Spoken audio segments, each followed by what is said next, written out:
कैलाश सुक्कर, छत्रपति संभाजीनगर से news Hindustan network के लिए बात कर रहा हूँ। आज याचिकाकर्ता मुकेश जी से, जिनके ज़मीन पे एक भूमाफिया ने कब्जा किया है। आप याचिकाकर्ता हो तो आप क्या बोलना चाहते हो? मैं ये बोलना चाहता हूँ कि एक भूखंड माफिया नदीम अजमतुल्ला नाम का एक शख्स है जो काफ़ी ज़मीनों पे यहाँ पे पड़े गाँव में आके काफ़ी ज़मीनों पे कब्जे मार के बैठा है। हमारी ज़मीन पे भी कब्जा मारे थे, तो शासन को जो ज़मीन दी थी हमारे दादा ने दी थी, वो भी नहीं किया। शासन की ज़मीन वहाँ को रिटर्न नहीं दी थी, भी वो ज़मीन पे कब्जा मार दिया था। और वो ज़मीन पे कब्जा मारने के बाद में फिर शासन ने खुद आके वहाँ पर उसका अतिक्रमण डाला, जैसे कि चलाए, उसमें गैरेज वगैरह सब वॉशिंग सेंटर डाले थे। तो वहाँ से वो फरार हो गया। उसके बाद में मेरे को मैं जैसे आया हूँ तो मेरे को अभी 4-5 महीने पहले ज़मीन मंगाई। मेरे को 1 एकड़ ज़मीन दो, मैं तो 3 करोड़ रुपये दो, अगर नहीं दिए तो हम तुम्हारे को नहीं देंगे, तुम्हारे को मारेंगे, हटा देंगे, ऐसी धमकी दी। उसने ये धमकी देने के बाद में मैंने छावनी पुलिस स्टेशन में उसके खिलाफ में खंडनी मंगरा बोल के एक तकरार अर्जन करा, तो भी अभी तक उसके ऊपर कोई कार्रवाई नहीं हुई। उसके बाद में सीपी साहब का ने भी मैंने वो कार्रवाई करने के सीपी साहब को जाने दिया, तो सीपी साहब का ने भी दिया, तो अभी तक उसकी कोई कार्रवाई नहीं। कम से कम ये 10 साल से मुझे इतना परेशान कर रहा है। और कुछ लोग हैं, इतने लोग हैं जो उनके साथ में उनकी ज़मीन पे बैठता है, जैसे कि डीलक्स बेकरी वाले हैं, उनकी भी मालकी हक की ज़मीन है, उनकी ज़मीन पे बैठ गया, उनसे नहीं कब्जा छोड़ने के 50 लाख की ऑफ़र करे। फिर उन्होंने उसमें एक मानियर से बोल के उनसे कुछ पैसे लिए के फिर उनको जो उन्होंने बोला कि मेरा पोजीशन हटाने के मेरे को पैसे दे रहे। ऐसे कई शख्स है जो उनसे की ज़मीन पे कब्जा मार लेता है और उनसे पैसे मांगता है। और इतने गुने हैं कि कई 100 के ऊपर तो कोर्ट में मैटर चालू है। और हमारे इसमें उन्हें जितने भी दाखिल करे हुए, तो ये ऐसे छोटे मोटे केसेस करता है, तो उसके पूरे केसेस फेटाल दिए हुए। यहाँ तक कि उसने जितना भी केसेस करा वो पूरा फेटाल दिए। उसने जो तड़जोड़ पत्र करा था वो भी खारिज कर दिया कोर्ट ने, और कोर्ट ने खुद ही सुमो दाखिल करके उसको दंड दिया कि दोबारा कोर्ट की दिशा भूल करने आना नहीं तो तुम्हारे पे कार्रवाई करी जाएगी। इतना कुछ होते और सीपी को, कमिश्नर को, सबको मालूम है, छावनी पुलिस स्टेशन को मालूम है, पर पुलिस डिपार्टमेंट उस पर क्यों कार्रवाई नहीं करती ये नहीं समझ में आ रहा मुझे। इतना परेशान कर दिया है कि उन्हें आज इतने लोगों से, जैसे कि वो औरंगाबाद ट्रांसपोर्ट वाले, ये ऐसी बहुत से जगहों को जो हमारी ज़मीन दिखा के उन्होंने उनसे करोड़ों रुपए उठा लिए हुए। वो भी करोड़ों रुपए लिए, वो भी लोग चक्रा मारते हैं हमारी ज़मीन पे। वो आके बोलते कि नदीम ने हमारे को बेचा, तो मैं बोलता हूँ उनको नदीम करने जाओ तो नदीम मिल रहा नहीं, नदीम भागते घूम रहा है। तो अभी बिड़किन पुलिस स्टेशन से फरार है वो। बिड़किन पुलिस स्टेशन में भी उसको गुने दाखिल है। सिटी चौक में एक आर्मी से एक्समैन की बीवी है, उनको प्लॉट देता हो बोल के उनको रजिस्ट्री करके दिया और उनसे 7-8 लाख रुपए बैंक के थ्रू ले लिया। वो भी उन्होंने उतना करे। आज इतनी परेशानी, ऐसी कई घर बर्बाद कर दिए हुए उन्होंने। पुलिस प्रशासन उनका कुछ भी नहीं करता, कुछ नहीं करता। आपका बोलना है शासकीय हाँ। अधिकारी, प्रशासकीय अधिकारी उनसे मिले हुए कुछ लोग मिले हुए, इसलिए उसको पूरा सपोर्ट करते। हाँ, नहीं तो इतने साल से इतनी दहशत निर्माण है। आज छावा संगठन, आज की सत्ता है बीजेपी, सबकी यूपी की सरकार है, उनका बीजेपी इतनी बड़ी सरकार रह के भी आज केंद्र में सरकार है। वो उन्होंने आज निवेदन सीपी साहब को निवेदन दिए कि इसकी दहशत कम करो, नहीं तो इधर HM हो सकता बोल के छावा संगठन ने, फिर भी कोई कार्रवाई तो नहीं, फिर भी कोई कार्रवाई नहीं हुई। ये संगठन भी घुस गई भी है कि उसको वहाँ से जड़ से हटाएंगे आप बोल के, क्योंकि पूरे गरीब लोगों की, कई गरीब लोग आए पड़े गाँव के रावरसपुरे की, जो उनकी ज़मीन पर बैठ के उन्हें कब्जे मारा और अभी उनको उठा कर दिया। एक आर्मी का है कोई वर्मा बोल के, वर्मा के शर्मा नाम है, आर्मी एक्समैन है, रिटायर हुआ, उससे 50 लाख रुपए लिया और उससे डीलक्स बेकरी वाले की कुछ 15 गुंठे ज़मीन लिख के दे दिया कंपाउंड मार के। और अब उसके नाम पे 7-12 नहीं रहते, फिर भी लिख के देता बिंदास।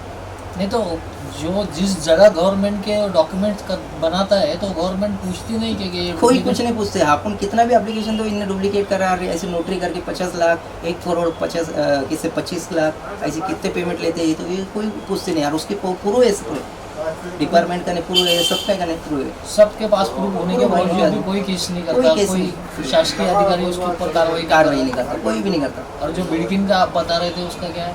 बिड़किन में भी उन्होंने ऐसे चेक फ्रॉड करे हुआ है, तो उसमें उनके 4-5 जनों के ऊपर इनकम टैक्स वालों ने बिड़किन में केस करे हुए कि भाई इसके कहने इतना पैसा आया कहाँ से, तो उसको इंक्वायरी करो। तो अभी वहाँ से फरार है, उसमें गुना दाखिल है तो फरार है, वहाँ पे उसको फरार करे। अभी तक उसमें वो केस में भी उसको अरेस्ट नहीं है। फिर भी वो शहर में घूमता है, फिर भी शहर में बिंदास घूमता है, डिपार्टमेंट के सामने घूमता है, सब तरफ घूमता है। ऐसी कोई इलाका नहीं औरंगाबाद छत्रपति संभाजीनगर जिले का कि जहाँ उन्होंने कुछ डुप्लीकेट काम नहीं करे? पूरा जो संभाजी नगर में एक एक कोपरा भी देखेंगे, यहाँ तक नहीं महाराष्ट्र में पुणे में भी एक नहीं क्या निज़ाम की एक सरकारी दफ्तर है, कोठी है जो सरकार के ताबे में, उसका मालक बोल के उसको भेज दिए थे, वहाँ पे भी 3-4 महीने अंदर रिया था वहाँ पे, 4 महीने हाँ वो भेज दिया था, क्या वहाँ पे भी सजा काट के आए भाई। इतना फ्रॉड के जो कुछ भी करता हो पर उसको पैसे के बलबूते पे कुछ भी करता और कुछ भी इतना दहशत है कि उसके कारण इतने गुंडे हैं कि जो बिंदास, अगर इसको किसी ने तकलीफ दिया कि उसके रात में हमला डायरेक्ट। हाँ एक बार तो मैं वो भी गुना दाखिल है छावनी पुलिस स्टेशन में, रात में नदीम ने और इसके साथीदारों ने मेरे पे रात में मेरे घर पे हमला करे, घर के ऊपर पेट्रोल डाल के जलाने को करे, उसका पंचनामा हुआ सब हुआ तो भी उसको अरेस्ट नहीं हुआ, तभी भी उसको अरेस्ट नहीं हुई। पूरा घर में आग लगा दिया था, पूरे इतने तगड़ फेंक पत्थर वगैरह फेंके, काचा फोड़े, खिड़कियाँ फोड़े रात में 1-2 बजे आके। आपका बोलना है कि अगर वो किसी की जान भी ले लेगा फिर भी प्रशासन कुछ नहीं कर सकते। मुझे नहीं लगता कि प्रशासन एक भी पुलिस डिपार्टमेंट या कौन सा भी प्रशासन कोई भी ये है वो शासन वगैरह उस पर एक्शन ले सकते, मुझे नहीं लगता। जब तक ये दहशत ज़्यादा एक आधा बड़ा कुछ करता नहीं, जब तक इस पर एक्शन कोई नहीं ले, सरकार एजेंसी वगैरह कोई भी नहीं ले सकती उसकी दहशत ही इतनी कोई नहीं ले सकती यार। आगे चल के इतना होगा कि ये कुछ ना कुछ देखो बहुत बड़ा यहाँ पे हमारे संभाजी नगर में कुछ तो करके बताएंगे, इतना तो पैसा जमा कर लिए हमने, आज उसकी जितना पैसा है सब रिकॉर्ड है, पेपर देखेंगे तो कई करोड़ों रुपए छाप लिए हमने, कई करोड़ों रुपए कहाँ छुपाया हुआ है, कहाँ भेजे हुआ है, सब उसको कुछ मालूम है। आज इनकम टैक्स वाले खुद बिडकिन में लेटर भेजते इसको अरेस्ट करो और इसकी इंक्वायरी करो, इसके कारण में पैसा कहाँ से आया, तो भी उसको पकड़े रहे नहीं, जबकि खुले आम घूम रहा, कोई पकड़ रहे नहीं, कोई पकड़ के लेके जा रही नहीं।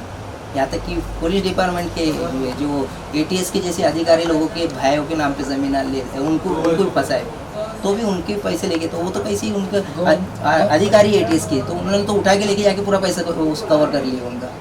पर दूसरों का क्या है, गरीब लोगों का, दूसरे गरीब जनताओं का, आपके जैसे लोग, हाँ तो उनका क्या है, वो तो उधर से पैसे खा रहा है, हमारे तकलीफ दे रहा है। उसने शासन की भी ज़मीन बेच दिया था, अभी शासन की ज़मीन पे बैठा था तो कमिश्नर, कलेक्टर, तहसीलदार सब आए, पूरा JCP वगैरह लेके गए और JCP से पूरी ज़मीन उद्ध्वस्त करे और वहाँ से वो भाग गया, और भागने के बाद में क्या कार्रवाई करे, कुछ भी नहीं। और शासन की ज़मीन ले ली, अपन जो गरीब लोगों की ज़मीन पे बैठे उसका क्या है, उसके लिए क्यों नहीं आ रहे कलेक्टर वगैरह, ये क्यों नहीं आ रहे? शासन सिर्फ अपने ज़मीन के लिए, अपने शासकीय अधिकारी अपने परिवार वालों के लिए लड़ रहे हैं, हाँ उससे सब वसूल कर रहे हैं, हाँ बाकी किसी आम लोगों के लिए कोई नहीं आ रही, कोई कलेक्टर नहीं, कोई कमिश्नर नहीं, कोई तहसीलदार नहीं, कोई नहीं, सिर्फ उनके पुरता आए उन्होंने ऐसी। नहीं, हमारा news channel Hindustan news network आपके साथ में हमेशा रहेगा। आपको जब भी कोई भी प्रॉब्लम रहेगी आप हमें कॉल कीजिए, हम आपके पास पहुंच जाएंगे। बस मेरी इतनी विनती है कि भाई आपके चैनल के मार्फत मेरे को न्याय मिलने वाला, क्योंकि मैं बहुत परेशान होगा, इनने मेरे को बहुत फंसाया हुआ है, बहुत तरफ तकलीफ दी हुआ है, बहुत तकलीफ में से निकल गया है। आज ज़मीन मेरी 2 एकड़ पे मैं वहाँ पे रुके हो, तो आते जाते उसका बच्चा धमकी देता, उसका बच्चा चाकू लेके आता, वो लेके आता, वो उधर से गाड़ी लेके आता, ग्लास नीचे करता, ग्लास नीचे करके धमकी देके आता, जल्दी हटाओ नहीं तो यहाँ से सबको आके यही गाड़ी में बोली ऐसी डायरी किसी के गरीब लोगों के पैसे ले लेना, खा जाना, फरार हो जाना, तो इतना ढूंढ रहा है जी। जैसे कि आप ही देखो, जैसी वो यूपी का है अतीक अहमद का किस्सा, तो आज ये महाराष्ट्र में भी संभाजी नगर में भी एक ऐसे अतीक अहमद पैदा हो रहा है कि सिर्फ पैसा उठाता, कहाँ लगा था, मेरे को तो लगता है नेशनल ये जो पाकिस्तान की जो संगठन है उनसे इसका कोई संबंध है, मुझे तो ऐसे ही लगता है कि पूरा पैसा इधर से महाराष्ट्र से इतना करोड़ों रुपए उठाता था, डालता कहाँ पे, तो मेरे को लगता है वो उधर सप्लाई करता है ये पैसा, ये कुछ ना कुछ बहुत बड़ा घातक करना चाहता है इधर औरंगाबाद में, संभाजी नगर में। तो ये थोड़ा सा इस पर अगर कोई कार्रवाई नहीं करेंगे। इनके साथ कितने लोग रहते हैं? इनके साथ में उसका बच्चे है, बच्चे के साथ में कम से कम 100-150 लोग इनके साथ में बहुत झुंड आता, और डायरेक्ट नहीं क्या हाथों में तलवार ये लेके डायरेक्ट ज़मीनों पर कब्जे मारते। इतनी तकरार कंप्लेंट CP मैंने इसके महाराष्ट्र के मुख्यमंत्री एकनाथ जी शिंदे को भी मैंने भेजा है, महसूल मंत्री अपना फडणवीस साहब को भी मैंने, देवेंद्र फडणवीस जी को भी हाँ गृह मंत्री को, उनको भी भेजे हुआ है, और पुलिस महासंचालक को पूरी रिपोर्ट भेजे हुआ है, CP साहब को दी हुआ है, पर उस पर अभी तक कुछ एक्शन नहीं होती। मेरे को तो लगता है वो सभी डिपार्टमेंट को साथ में लेके चलता है, इसलिए इतने करोड़ों रुपए लेता है तो सब तरफ कोई उस पर एक्शन लेते नहीं, क्यों नहीं लेते ये मुझे पता नहीं। और लोगों को धमकी देता है, झूठे केसों में फंसाता है, झूठे केसों में डाल के अंदर रखता है उनको, सब वो उसके इतने केसेस रहने के बाद में, इतना रहने के बाद, इतना रिकॉर्ड होने के बाद में, कोर्ट में फेटालने के बाद में खुद कोर्ट सुनो दाखिल करके उसको फेटालती है और उसको बोलती है कि कोर्ट में आना नहीं। इतना कुछ रिकॉर्ड रहने के बाद में फिर भी कोई प्रशासक उसके ऊपर कार्रवाई नहीं करता। तो क्यों नहीं करता? तो इस पर से एक अंदाजा लगाओ ना कि आज इतनी वीडियो वायरल है, शासन वगैरह सबको मालूम है कि वो क्या फ्रॉड करता है।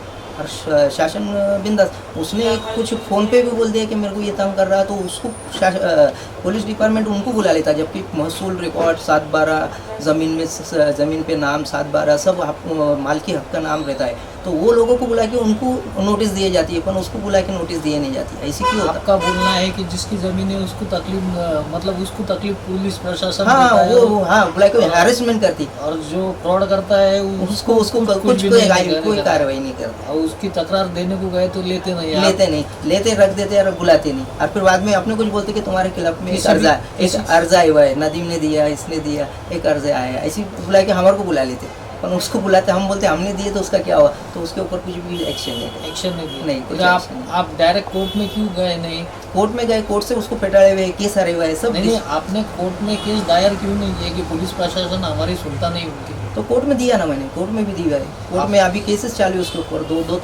दो केसेस चालू है उसके ऊपर। गुना रजिस्टर्ड करते, अटक नहीं करते, वो एंटीसेप्टिव बेल लेता हूँ, एंटीसेप्टिव हाँ एंट्री बेल लेता उसको। हाँ उसको उठाते नहीं, कुछ नहीं, 6 महीने तक फरारी में रखते उसको, कोई पुलिस उठा के नहीं लेके जाता, कुछ नहीं। और हम कोर्ट में जाते, कोर्ट में बोलते, तो कोर्ट में मेरे को तो एक बार कोर्ट में धमकी दिया एंटीसेप्टिव बेल लेने के लिए। कोर्ट को मैंने उसका एप्लीकेशन दी भाई कि कोर्ट में बैठ के एंटीसेप्टिव बेल लेता, बोले हमारा कोर्ट भी कोई नहीं करता और कुछ नहीं। और कोर्ट में जब बैठे रहा था तो उस टाइम में मैंने जज साहब को खुद बताया कि सर मेरे को अभी धमकी दी है और एंटीसेप्टिव बेल को खुद आए और अप्लाई कर रहे हैं, अभी कोर्ट में बैठे हुए।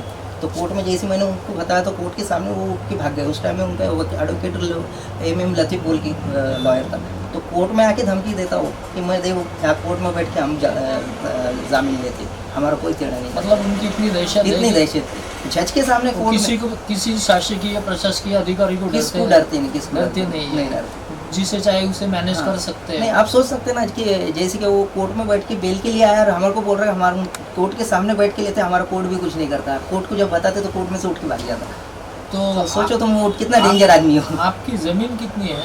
हमारी पूरी 9 एकड़ 29 गुंठे ज़मीन है। 9 एकड़ 29 गुंठे ज़मीन। तो गट नंबर 23 और गट नंबर 10 और सर्वे नंबर 2/8 2/1 और सर्वे नंबर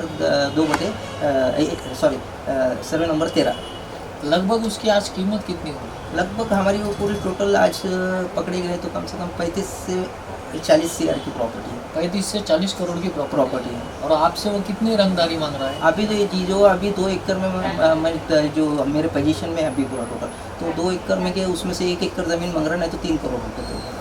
3 करोड़ रुपये आपसे रंगदारी मांग रहा है? आपने 3 करोड़ रुपये उसकी फेसबुक पे उन्होंने वीडियो रिकॉर्डिंग भी डाला था, मेरे को धमकी दे रहा था, मैं उसको बोल रहा था, मैं डर के मारे उसको बोल रहा था नहीं इतने पैसे नहीं दे सकता, वो ये नहीं दे सकता। कॉल रिकॉर्डिंग डाले थे? हाँ, तो उसकी वो फेसबुक की रिकॉर्डिंग छावनी पुलिस स्टेशन के कोई अधिकारी का नहीं भी है, सब अधिकारी छावनी पुलिस स्टेशन के अधिकारी का पास में भी है। उन्होंने जो पैसे मंगा मैं डर के मारे बोल रहा नहीं इतना नहीं देता, मैं तुम्हारे को 1 गुंठा भी ज़मीन नहीं देता, बट मेरे को डरा रहा था, मैं थोड़े बहुत दे सकता हूँ, जो 10-20 लाख रुपये खर्चा हुए तुम्हारे उतना दे सकता हूँ, उसके ऊपर नहीं। ये मैंने खुद मेरे वो करा था क्योंकि मेरे को ऐसे लग रहा था कि वो आएगा। फिर उसके बाद में उसका बेटा आया हाथ में चाकू लेके, मैं JCP से थोड़ा ज़मीन लेवल कर रहा था तो JCP के सामने चाकू लेके खड़े हुआ, उसकी भी फ़ोटो है मेरे घर, उसकी फ़ोटो वगैरह सब यार। पुलिस स्टेशन में मैंने जो तकरार दी वो उसमें भी बताया हुआ है कि इस लड़के ने आके चाकू लगाया और JCP वाले को बोला जाइए, JCP चला गया और मेरे को चाकू दिखा रहा जा क्या करने का करोगे। मतलब इतनी दहशत है उनकी कि किसी को भी डरते नहीं है, खुले हम हथियार लेके घूमते हैं। और इतनी कंप्लेंट फोटो के साथ में उन्होंने JCP रुकाया, वो मैंने कंप्लेंट दिया। कंप्लेंट दाखिल होने के बावजूद भी वो खुलेआम घूमते हैं।